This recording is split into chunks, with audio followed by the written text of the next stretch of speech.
Welcome to Pastor's Chat today. We're looking at Luke chapter 21.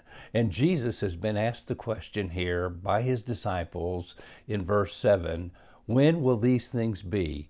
And what will the sign be when these things are about to take place? Also in Matthew's Gospel, chapter 24, they asked the question, and when will be the end of the age?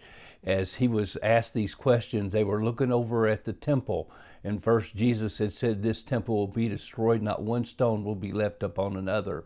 And of course, that took place in AD 70 when Titus, the Roman general, moved into Jerusalem, slaughtered the Jews, tore down the temple, and scattered them. And only until 1948, as the Jews have been scattered over all the earth, did they come back to the land of Palestine.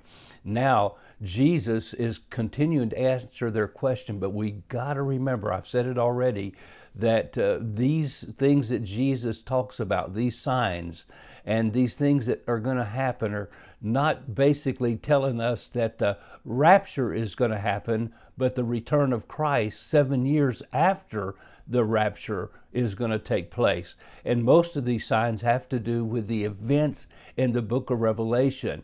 And you can read about that basically beginning in Revelations chapter 6. And as you go through the book of Revelation, you see that basically the tribulation is divided into three parts. It's divided into the first half, the first 3.5 years. Then there's the middle of the tribulation period. Read about that in Daniel chapter 9 and 10. And then there is the last half, which Jesus called in Matthew's gospel the Great Tribulation. Then there should be Great Tribulation, and that's the last 3.5 years, a period of 7 years.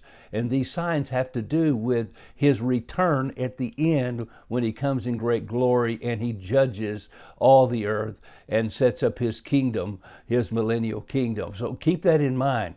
And it's sad that too many of us are looking for signs when we should be looking up for the Savior and living for him to reach others. Now, three main messages Jesus gives in response to the disciples' questions in verse 8. And he said, take heed that you do not be deceived. For many will come in my name, saying, I am he, and the time has drawn near. Therefore, do not go after them.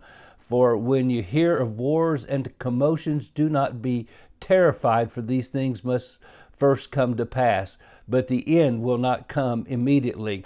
And so as he speaks here, two things mainly: do not be deceived and do not be terrified. Yes, we're very interested in end time events. And when we do see these signs taking place and they begin to intensify, all that tells us is if the end of the age, the end of the tribulation is getting close, as these things are intensifying, the rapture has to take place before then. And definitely Jesus says, lift up your head, your redemption draws nigh. And so we do definitely need to be living and working and serving and not be deceived, because many are going to come, and there's always been false Christ. There's always been persecution, and there's always been war. And that's the other thing he talks about. There's going to be persecution. And so as you see that happen down in verse, I believe 14, therefore settle it in your hearts not to meditate beforehand on what you will answer. So as we see these things happen, don't be deceived. Don't be terrified. Don't be afraid. Don't be fearful. Live for Jesus. And lastly, don't worry.